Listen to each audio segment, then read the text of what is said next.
what's going on, guys and gals? CheFPV here again. Today we are going to do the quad spotlight, and we're going to do it on the PB3D or Saturn multi-rotors Titan X-225. This is actually the first stretched X that I've ever owned, and I actually won this frame from PB3D Creations, Patrick Bishop, in a contest that he had on naming the frame when he first came out with it.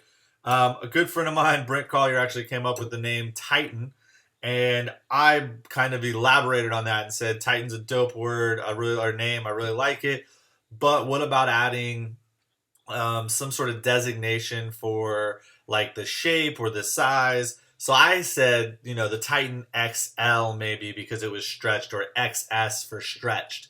And Patrick took that and ran with it and said, you know what, I love it. I'm going to name all my stuff with different designations.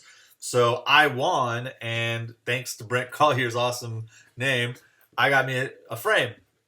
So when I got this thing in, I had some parts already ready to kind of build with, except for motors. But I had some motors in the box from a previous build that I had pulled off that I wanted to try.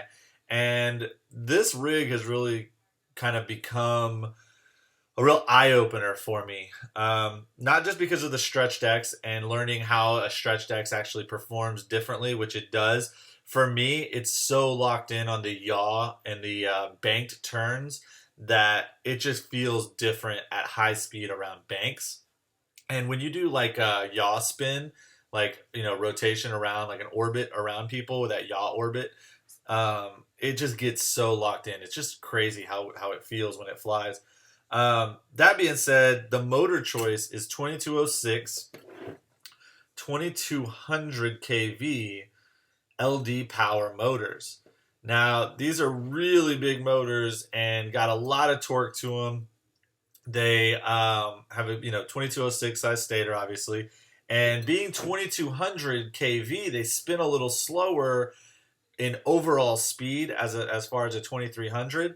But with the larger stator, these things spin up so fast, and the power that it has under acceleration is just different than anything else that I have. The ASL Hero is just straight power hungry. I mean, it's just literally gobs of power on demand.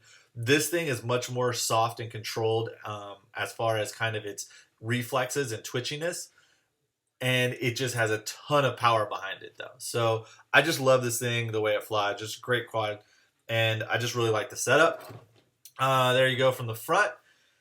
Alcam Plus. Everything else on it, we got Cicada ESCs running BL Heli S. They're really large. So large that they're bigger than the actual arms, you can see. I use electrical tape on all my ESCs as far as taping them to the frame. I don't zip tie. Zip ties can be really hard on ESCs. This is a little more forgiving, so I prefer that. Got a TBS Triumph on the back, and it's on its 3D printed. It's part of its kind of flexi TPU mount that it comes with, part of the frame, as well as the front camera mount is part of the actual frame design, and it comes with it. So other features with the frame are these motor guards. They're great. They actually do keep the arms from getting beat up. They do pop off, though, so for me, I actually epoxied them in to where they don't pop off as easy. Besides that, the bottom of the frame has some really good cutouts for weight saving, as well as getting in there and taking a look at stuff. You'll notice really unique design is the dual. I don't know if you can tell how thick that lower part, there it is. Dual lower plates, and then sandwiched between that is a 5mm arm. So you have 7 mil, 8 mil of front plate there on the lower plate. I mean, this thing is a beast, and it is tough. I have broken an arm. It didn't break. It actually just kind of cracked, and so started to flex. But the overall design of this frame is just very unique and very easy to put together. And it's just modular, and it just works. It's an awesome design. So on this one, we'll open it up to get inside from the top. And we already talked about the motors, and we talked about the Cicada BL Heli S ESCs that I got from Black Star Drones. TBS Triumph antenna. you can guess which VTX I run because I run it in everything these days. TBS Unify Pro is going to be sitting right on top. There you go. Let's see. Let's get this in here.